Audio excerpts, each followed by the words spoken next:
We're back, guys. We're back, you guys. With another episode of Cozy Convos. Cozy Convos. And what is Cozy Convos, you may ask? After all, it's just the second episode. Technically the third, but the second one never made it. So the second one is going to go live. But what is it?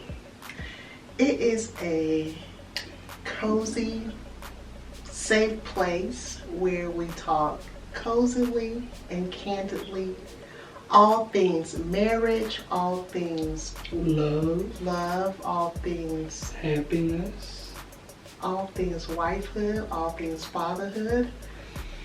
Yes. So yeah, anything that has to do with life and being married or a parent. Absolutely.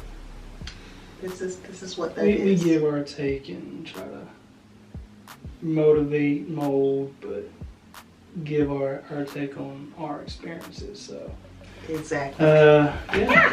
Because we believe, I think I speak for both of us, that each one teach one, right? Amen. In relationships, if you know something that works for you, share that. Because Absolutely. you don't know who may need to hear it and who else it may work for. Right. And if it doesn't work for you, then great. Then share what works for you. So yeah. Absolutely. So on the very first episode, we talked about, first of all, I'm Gabby. And I'm Thomas, aka Tom.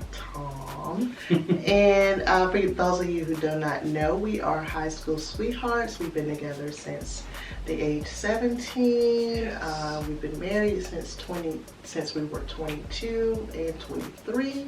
Mm-hmm. Bringing the total to 11 years. We have 3 kids, so we know a little bit when it comes to your everyday struggle and how to get through it. How to get through the everyday struggles. We know about the ups and downs, the bumps in marriage and in life.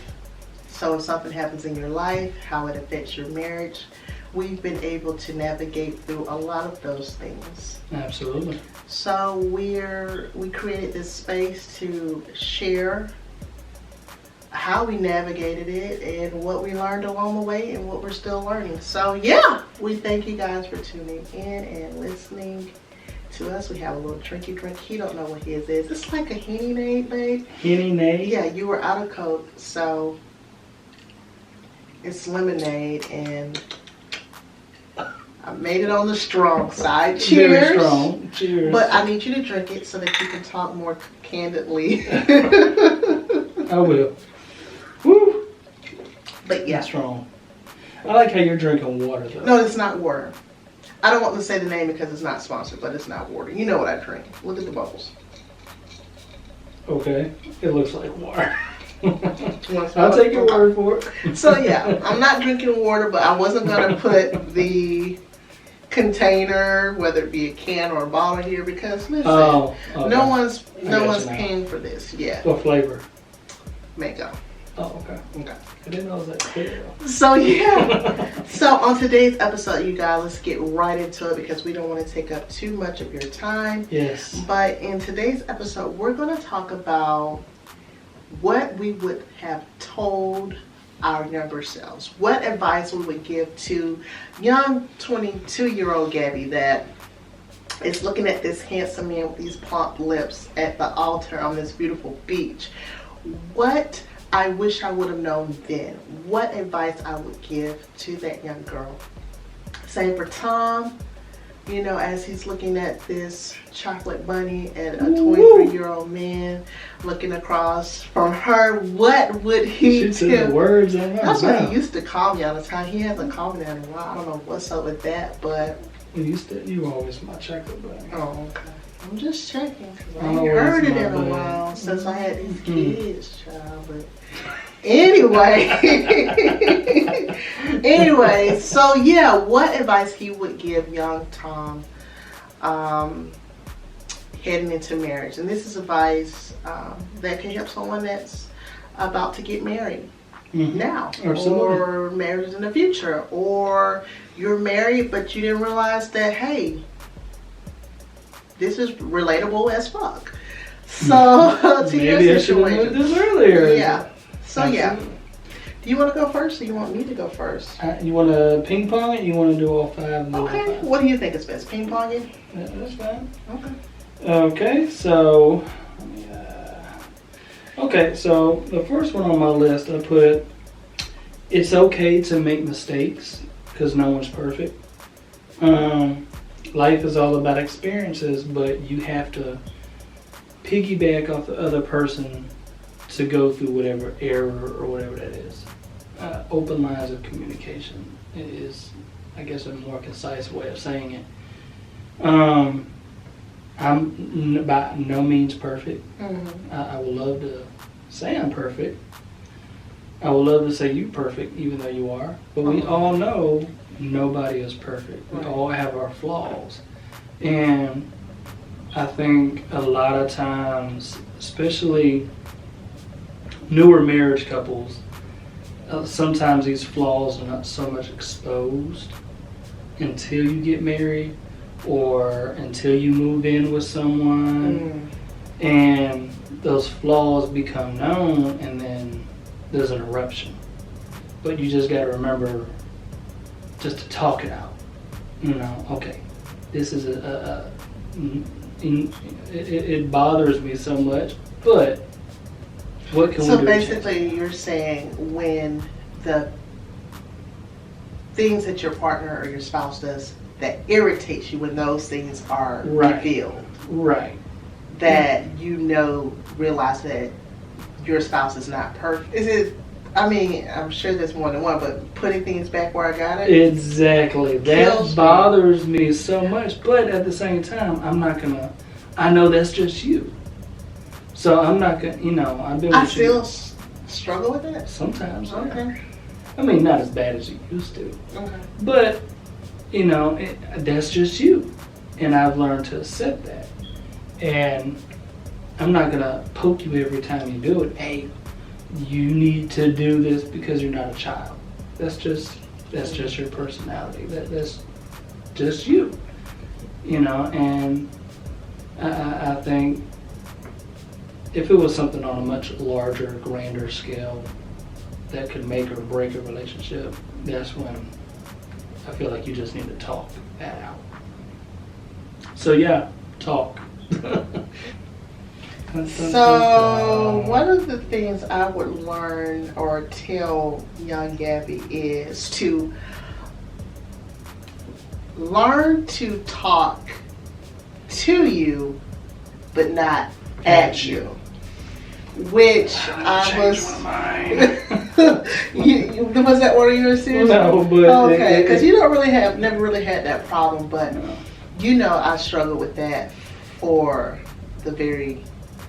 from the very beginning of our relationship. How and why you proposed with me having that problem to begin with, I have no idea. I'm glad you did. But yeah. It kind of falls in line with nobody's perfect. Let's just write that down. We all make mistakes. Okay, gotcha. You know? Yeah. So yeah, I've learned that I just can't talk at you. I have to talk to you. You're not a child. You're a grown man. Well, sometimes I do act like a child. Well, this is not that episode.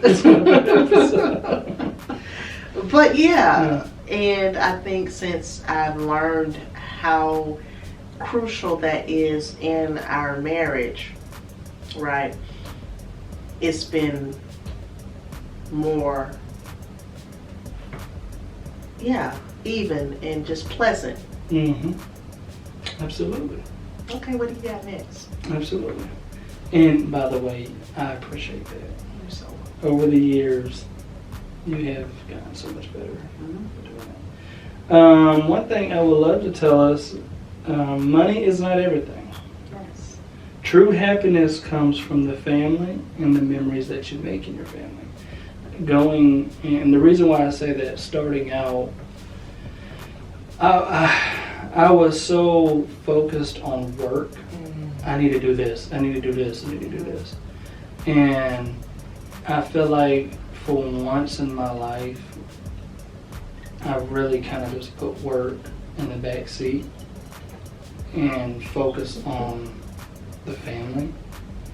And if I could interject for just a moment, one of the very first thing that I loved about you, even at 17, is that as a 17-year-old, you had a job. And 15. Well, when I met you, you had a job. And, I love that you had a job. I would love that, although it was at a fast food place, that like you were still dedicated to it. Like it wasn't something that you just took as a joke.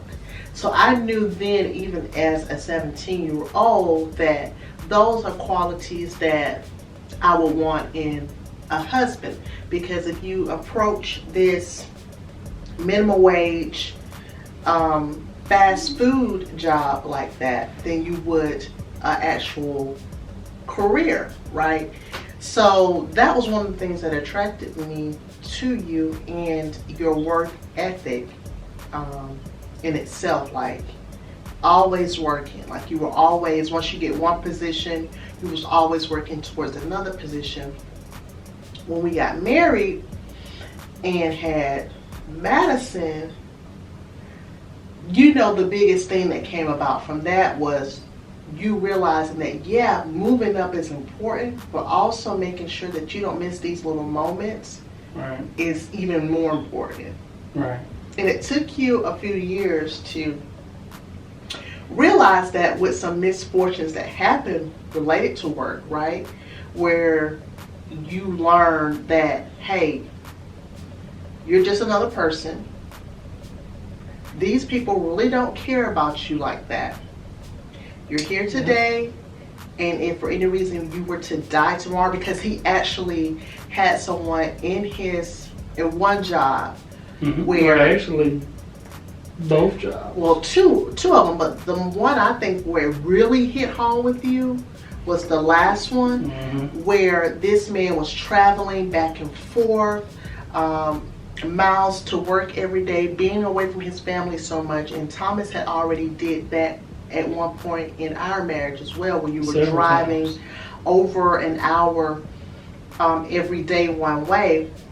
And that person was doing that too. He was a little above him career-wise, but it caused so much stress and strain in his marriage and in his personal health. He had a heart attack and he died. And when he died, rest in peace to him, when he died, the very next day his position was open, and they already had someone in line to fill that position. Within a week and a half, we had a new manager. Within a week and a half, someone had already taken over that position. So that's when it stuck out, I think, and correct me if I'm wrong, that's when you realize, you know what, I'm not doing this anymore. Thomas would never take any days off of work. He would hate to call out because he didn't want to be that person to put the team in a deficit. And I was always the person to like, listen, you have these days off for a reason. Take them. Yeah, I never took any days off, and just seeing how fast it turned around. And the mess up thing was his wife was so PO'd at the company for how we treated him. We weren't even invited to the funeral. I don't blame her. And that really hurt because me and him really connected. I don't blame her. I feel like if God, thankfully that wasn't you, but had the situation been reversed, I wouldn't invite anyone either. Yeah. So yeah, that's something that you have really worked on, and I thank you for that. It took me a long time. It did. It did. I know now. And I never wanted to discourage you for having that type of work ethic, but I just want you to realize what was more important. And unfortunately, someone had to die for you to see that. But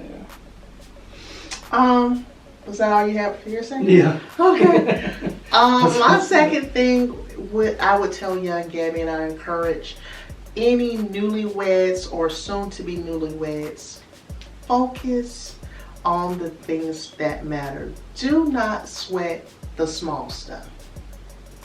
I think I touched on it on the last episode where we talked about the 10 things that we've learned in 10 years of marriage.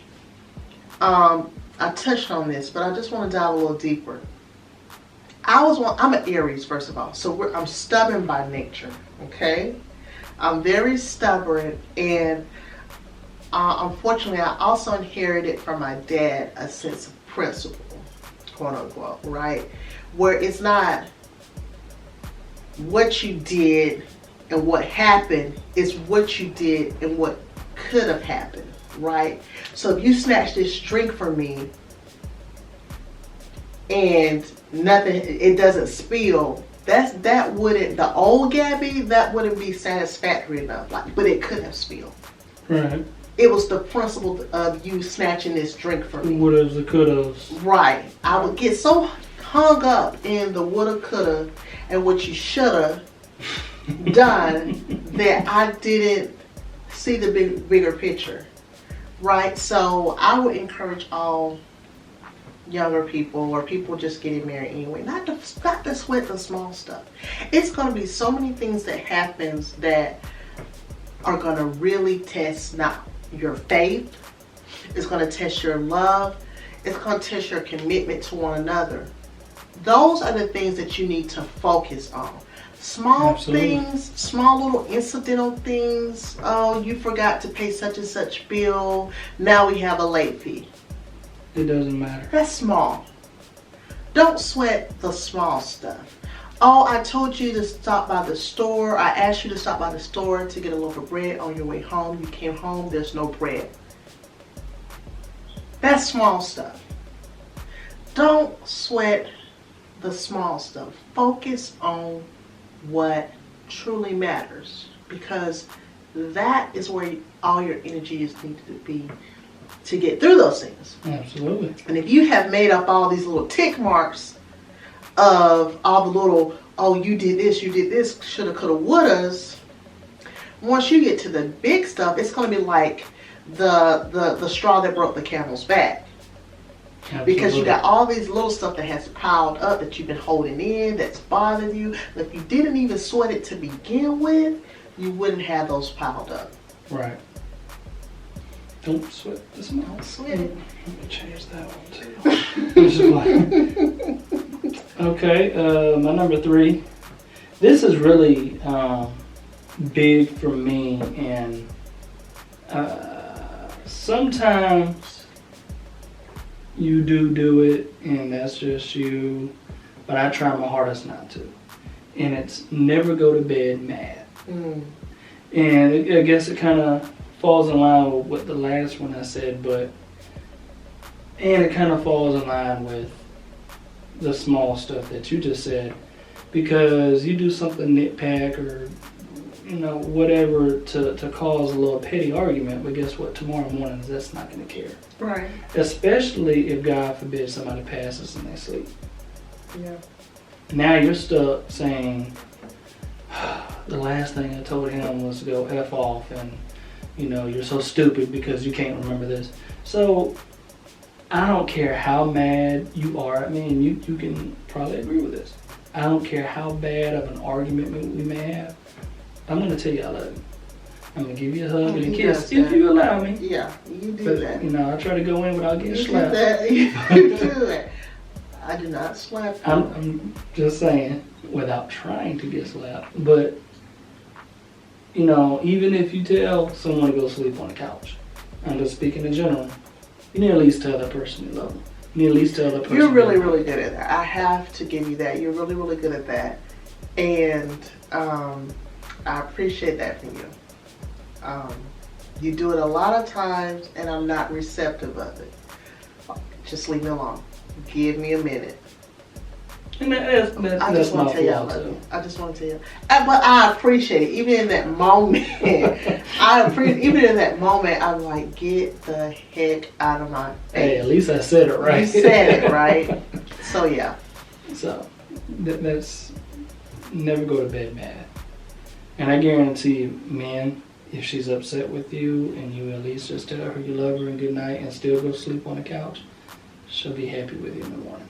Take my word for it. And you won't spend the whole night on the couch. Yeah, more because you'll probably be down there about an hour before she's gonna go to bed. Go to bed.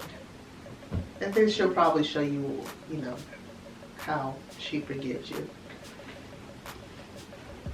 And moving on. Right. We're going into Okay. Okay, so what I would tell new couples is this, especially if you do not already have kids, right?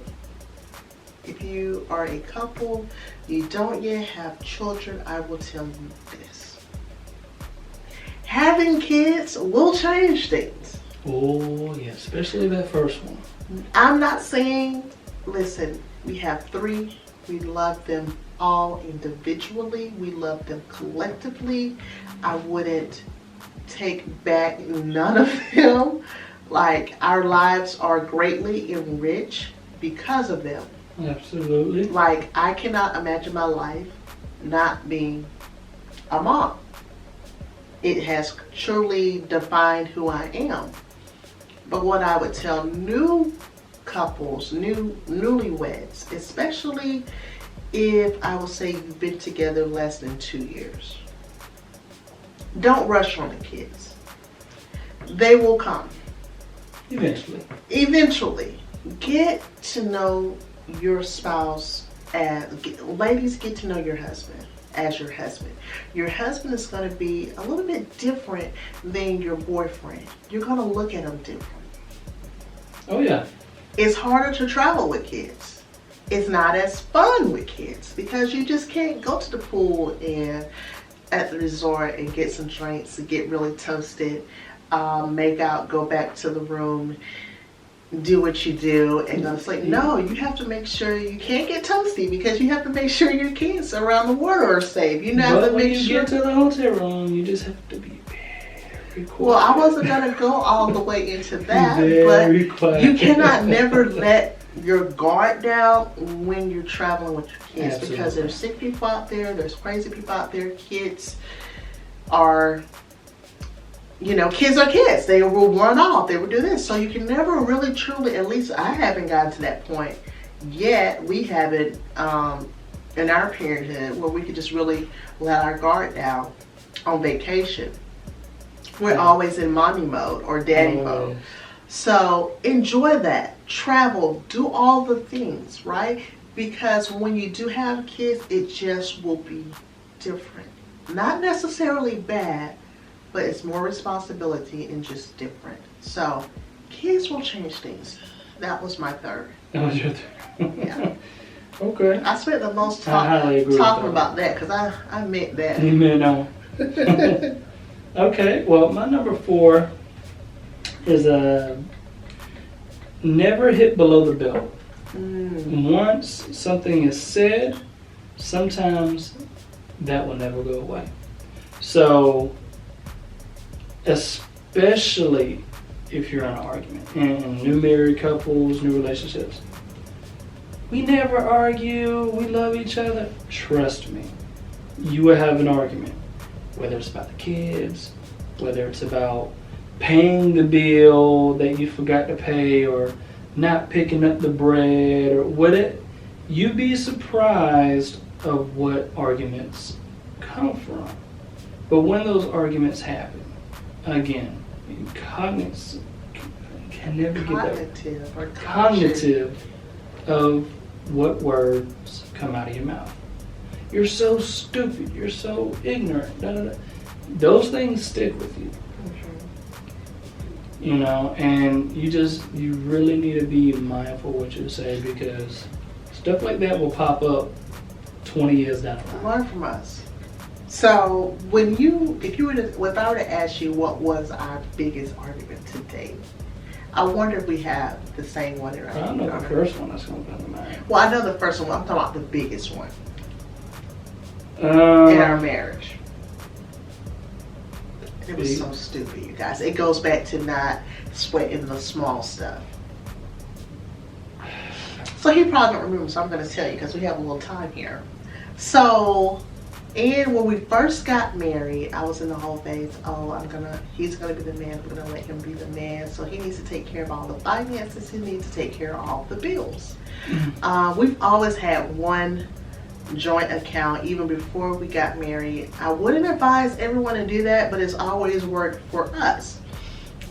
So we've always had our monies combined. But as the husband, I wanted you to be over paying the bills and making sure everything got paid timely. This is before kids, and I feel like this was our biggest argument. So Thomas forgot to pay the water bill. Or was it the electric bill? It was probably one of those two. We were living in the townhouses. Okay. And I come home from school and I can't remember, I think it was the lights. I think it was the electric bill and the lights were out. And for 2 days I had been reminding Tom, I need you to stop by and pay that particular bill before you come home. Right. I got you. And when I came home to that particular utility not working and that pink slip on my door talking about disconnected, I flipped. We got in such a bad, you don't recall this? Is this when you went with the... Yeah. Oh, okay. Yeah. I remember that. I can't remember why that happened. Yeah. So. I'll let you tell that part. Okay, I'll tell it on myself because listen, I've been changed. You deliver. Amen. But again, I don't think we had been married a year yet. Yeah. And when I came home to that thing turned off. And it wasn't because, what pissed me off so much is it wasn't because we didn't have the money. Like, we had the money. All you had to do was take 20 minutes out of your day and go pay it. Y'all, I went outside. He had this car that he spent. He had this car, this old, I consider it a hoopty, but he loved this car so much. Back in this time, the racers or the little Fast and Furious cars were really popular. So he had a little spoiler on it. It was a Honda. Was it a Honda or was it Acura? It was an Acura Integra, but it was like a knockoff Honda. 1993. It was 1993. He had a spoiler on it. He had like a body kit on it. He had some lights on the inside that would change colors. He loved this car so much. And I feel like the time that he came home to spend in that car decking it out or taking pictures at angles, he could have been down at the dang on utility place paying the dang on bill. So what I did, make a long story short, I went outside, I got my little knife out of the kitchen, and I went and slashed. All four? Was it all four? It was all four of his tires. And you scraped my hood, causing me to have to repaint it. And sand it down. So yeah, vandalized ladies, don't do that. I'm telling you, I was crazy. I don't know how you deal with me. But that, when I did that, I've never seen you get so upset. He was pissed off. I thought we were going to have, For one, I had to get to work the next day. I didn't have no tires. He was so pissed off, but at the time, I didn't care. Like, let's get it. This is what you want. This is what you got. And yeah. So what ended up being, let's see, I think the bill may have been $60. Now we got to add a reconnect fee, which is like $75. Now on top of that, I got to add in 4 brand new tires. Yep. I had to add in 4 brand new tires on top of that. So what I'm trying to say is, we're giving these little stories, is that I try to share these stories with you guys. I don't want y'all to think that we're at all perfect. Oh, no. We're not. We have learned so much in these 11 years of marriage, almost 12. It's almost 12? My God. A marriage, like, just because things have friction in the beginning, it doesn't have to stay that way. So we want to be hope. You have to learn. So we hope that you can learn from us, but That was our biggest argument, but it tied into what you were saying. Yeah. Don't hit below the belt. Don't hit below. Oh, and I called him, "Oh, you stupid. ML. Why would you do this? You know what? You love this car more than you love me. Oh, You yeah, love this you car stay more saying than that. you love this car more than you love this. What we're trying to do. We're trying to save money. You're spending money. All you do is, baby. If it was him below the belt, you could have gave me a crown for that, because that day That was it. I call him everything but a child of God. I think I even threw his mama in there. Yeah. Cheryl had to get it too, because she birthed you. Let's start with your mama. Lord have mercy. So yeah, I'll never forget that. But we haven't had an argument that bad. No. We went a couple of days without talking. I took my ring off. I was like, you know what? I don't want to be with somebody that's irresponsible. Everything. Yep. Everything you could say, I said. And yeah. So what's your number 4? My number 4 is... Dun, dun, dun, I said this on the last one, but it's so important. It's such an important lesson that I learned, is that I would tell young Gabby, I can't expect this man to meet all of my expectations. First of all, if he just can't. Your spouse can't. My ideal man, the dream man, was 6'6". Blue eyes. Yeah. Caramel skin. You missed all those. But I found a true deep love with Tom. And getting past the physical, I can't expect him outside of the physical to meet all of my emotional expectations, right? You can't make me happy. I said this in the last one. Again, you can't be the reason I'm unhappy, but it's not your responsibility to make me happy. So the number 4 thing I would say is not to expect your spouse to meet all your expectations. That's unrealistic. You're going to have to meet each other halfway on a lot of things. And on some things, you're just going to have to just throw it out the window altogether. I would love for Thomas to be able to go outside and build me another room to this house. He can't do it. Now, he's not the most unhandy man, but he's no Jesus, he's no carpenter, okay? He can't, you couldn't build on, if he go out there and build a room to this house, I'm not getting in it. His thing gonna flop over. I'm not gonna sit in it because the roof might fall down. It ain't gonna be up to code. It's not gonna be up to code. So, that's what I mean, like, be realistic in your expectations, all right? And vice versa. Right. Well, I don't think I can get 6'6" by tomorrow, but I'm a damn sure try. I love you in all your 5'9". Oh, thank you. I love every centimeter of you. Every centimeter? Oh, hold that. Well, this one kind of just sums all mine up. Pretty much it's saying tomorrow is never promised. So as you grow older, as times come and as you have kids, it's very important that you make time for each other. Kind of going back to what you were saying with having kids, and once you have kids, things will change. And yes, you probably will not be able to travel and go out like you used to, but you need to make time for each other. It doesn't necessarily have to be going out on a trip.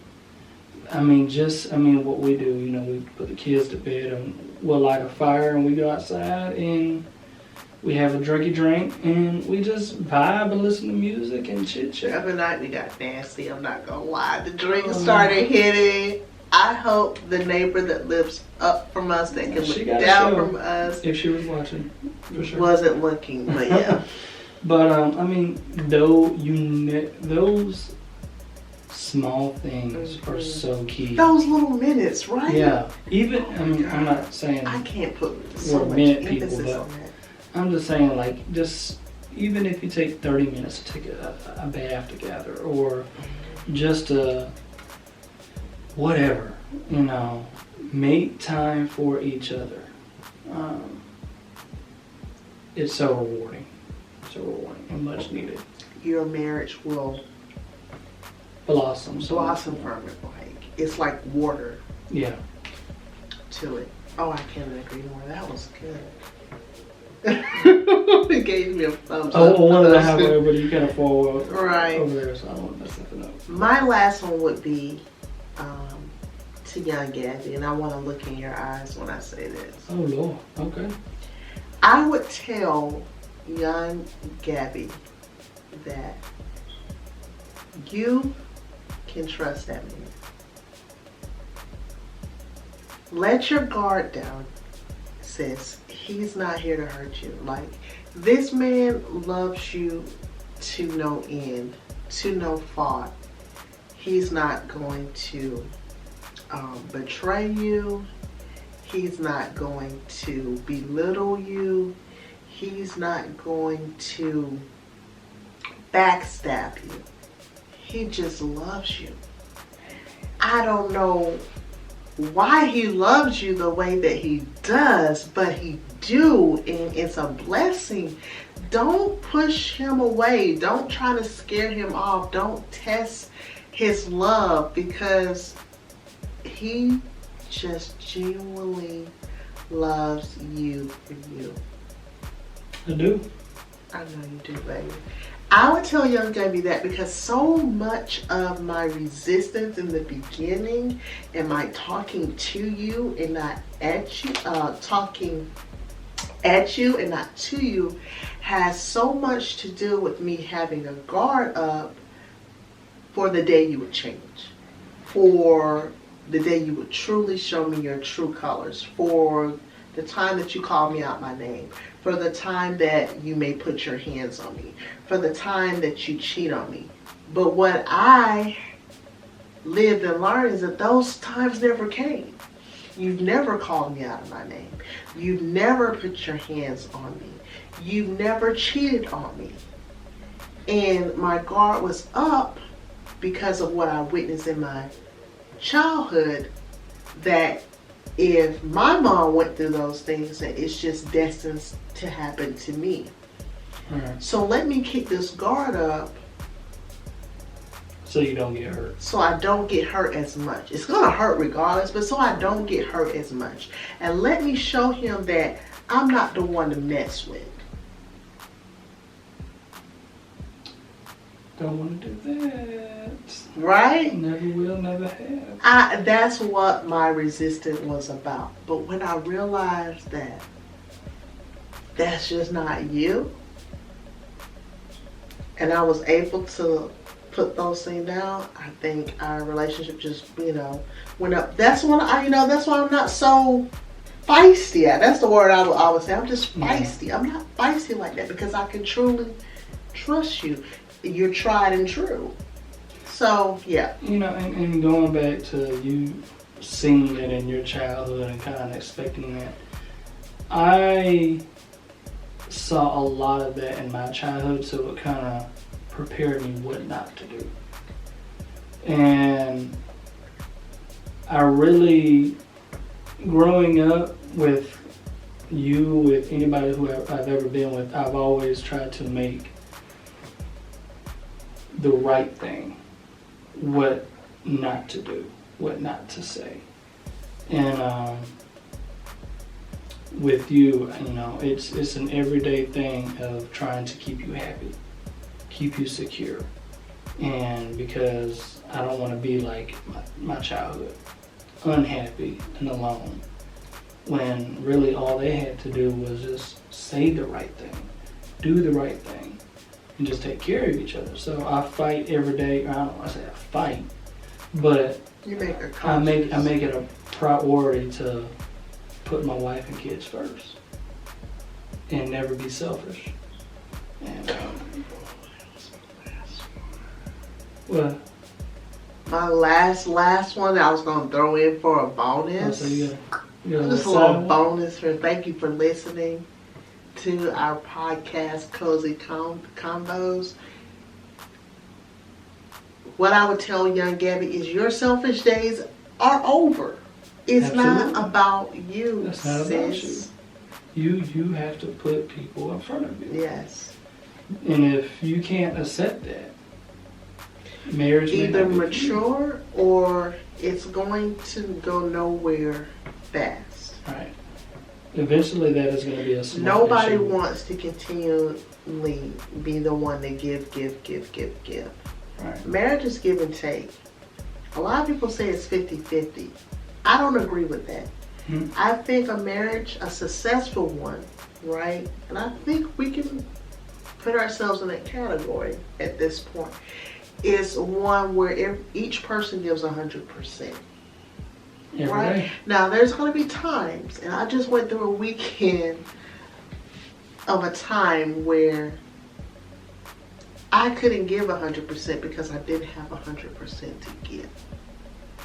Personally, I was like at a 30%.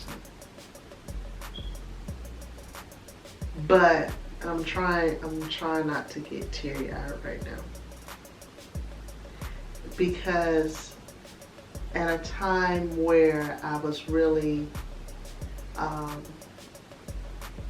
questioning a lot of things with me, like my self-worth and capabilities. Mm-hmm. You I was sitting here trying to spoke so much life, and you spoke so much life and so much. I just love you, Tom. I just love you. I'm a little tipsy as well, but I love you so much. I thank you for that. So what I'm saying is, go ahead. I was just gonna say it's a team effort. It is. You know, it is. We're all gonna have our days, and on the days where you can, each person should give 100%. But I'm not going to tell you, I'm not going to sit here and lie and say that you're going to be, you as an individual is going to be 100% every day. I'm telling you that this past weekend, I was operating at like 50% tops of my capacity. So if I'm operating at 50% of what I can do personally, there's no way that I can bring 100% to my relationship, 100% to my family. But in that time, this man allowed me to rest, which is what I needed. And in that time, he took over reins of the kids. He made sure they were fed, he made sure everything was okay, he made sure the house was functioning, so that I can rest and mentally refuel, so that the next day I could bring 80% from that 30%. Mm-hmm. And now today I'm back at 100%. And I can see it. You can, can't you? I can see it. So thank you for that. And there's times where it's reversed. So try to show up at 100% for your spouse every day, but when the times that you can't,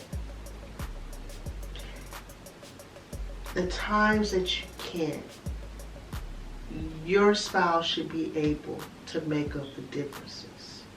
You know, it's just like the days when you're at work, when someone calls out, so you have to pick up a few more duties than what you typically have to do in your work day. It's the same type of thing. That's not going to be an everyday thing, but you're just picking up the slack when need be. You gotta do what you gotta do. Gotta do what you gotta do. And that's what he did for me. That's what I do for him. And that's what you have to do in your relationship. Absolutely. When you can bring in 100%, do. But on the days that you can't or they can't, you pick up where they left off. Amen, sister. Amen. So yeah, you got anything else? I'm good. Baby, this, I swear to you, like, this is like therapy for me. Yeah, and we talk every day. That's the crazy thing. We talk every day at night. Communication is not an issue for us, but I feel like we really dive deeper in these convos. I agree, and it opens conversation pieces for people watching and people to put down in the comments how they can relate to things and list things that maybe we have not listed that maybe we could try. Or hey, please share with us, you guys. If you have something that works in your marriage or something that you would tell your younger self, share that with us because we can learn from you too. Absolutely. So, anything else? You're so sexy. No, that's all I got. Okay, guys. We want to thank you so much for tuning in.